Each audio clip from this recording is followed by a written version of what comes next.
জুলাই শহীদ স্মৃতি ফাউন্ডেশনের সাধারণ সম্পাদকের দায়িত্ব থেকে সরে দাঁড়িয়েছেন বৈষম্য বিরোধী ছাত্র আন্দোলনের অন্যতম সমন্বয়ক ও জাতীয় নাগরিক কমিটির মুখ্য সংগঠক সার্জিজ আলম। পোস্টে সার্জিজ লেখেন, জুলাই শহীদ স্মৃতি ফাউন্ডেশনের সাধারণ সম্পাদকের দায়িত্বে আমি নেই। এই ফাউন্ডেশনের গতি ত্বরান্বিত করার জন্য ফাউন্ডেশনের গঠনতন্ত্র, কাঠামো ও কাজের প্রক্রিয়াতে পরিবর্তন আনা হয়েছে।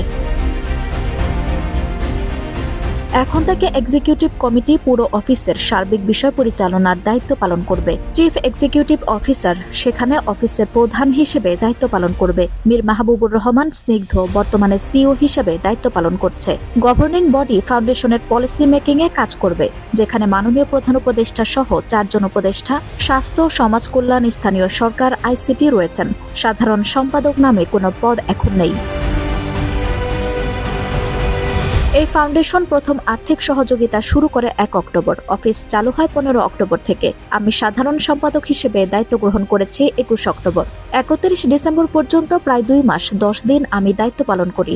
এরপর আমি দায়িত্ব থেকে সরে আসি। ফাইনালি আমার সাইনিং অথরিটির 7 জানুয়ারি হস্তান্তর হয় এবং অফিসিয়ালি আমার দায়িত্ব শেষ করি। 31 ডিসেম্বর পর্যন্ত ভেরিফাইড 826 জন শহীদ পরিবারের মধ্যে 628 জনকে আর্থিক সহযোগিতা করা হয়। পাশাপাশি প্রায় 11,000 ভেরিফাইড আহতদের মধ্যে প্রায় 2,000 আহতকে আর্থিক সহযোগিতা করা হয়।